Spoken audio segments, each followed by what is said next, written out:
In today's video, I'm going to show you the easiest and most effective way to clean your oven with confidence. The first thing we need to do is to remove our oven racks. Put them in a plastic tub, or you can use a bathtub if you prefer. Fill that tub up with hot water and add 2 dishwashing pods to it. And if you don't have dishwashing pods, regular dishwashing detergent will work as well. And what we're gonna do is let those racks soak in the cleaner and loosen up the gunk while we clean the oven. Step number 2, and this is the most important step because this is gonna determine whether your job is gonna be easy or whether it's gonna be backbreaking. And that is to choose a good oven cleaner. In my cleaning business, I've always used Easy Off to clean ovens. The yellow can is much stronger, but the blue can is fume-free. After 17 years of cleaning houses professionally, I can tell you this though, I've cleaned some pretty dirty ovens, and I've never met an oven that I have not been able to get clean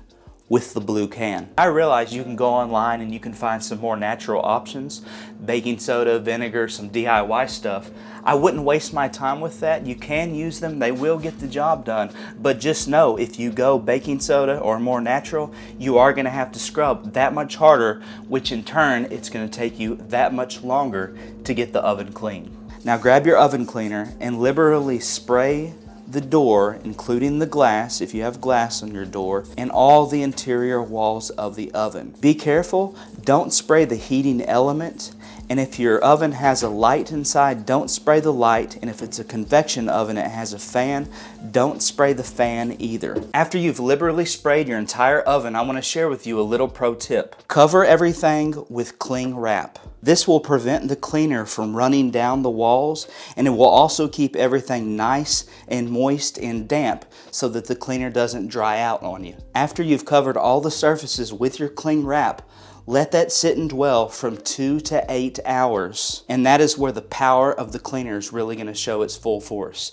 is with that dwell time. You can even let this sit and dwell all night long to really loosen up that gunk and just come and clean it in the morning. Morning is here. You've allowed the cleaner to sit and dwell and loosen up all the gunk. Now grab you some gloves and a 𝗥𝗢𝗘𝗢 and start scrubbing out the oven.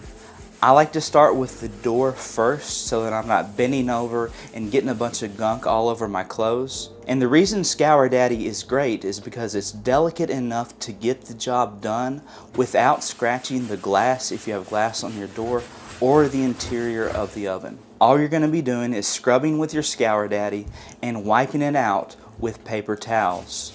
And you're just going to repeat the process of scrubbing and wiping until the entire oven has been cleaned. Along the way, if there's any spots that give you any type of problem, you can always use one of these right here. This is a razor blade. As long as the razor blade is new and it's not a dull blade and you use it at an angle, you don't have to worry about it scratching the surface whatsoever. Once you've finished, you simply want to rinse out the oven thoroughly by wiping it out with a damp microfiber cloth. This will remove any of that leftover residue as well as any other leftover grease and grime. And to finish off, we just need to clean the racks. And this is as simple as hand washing dishes.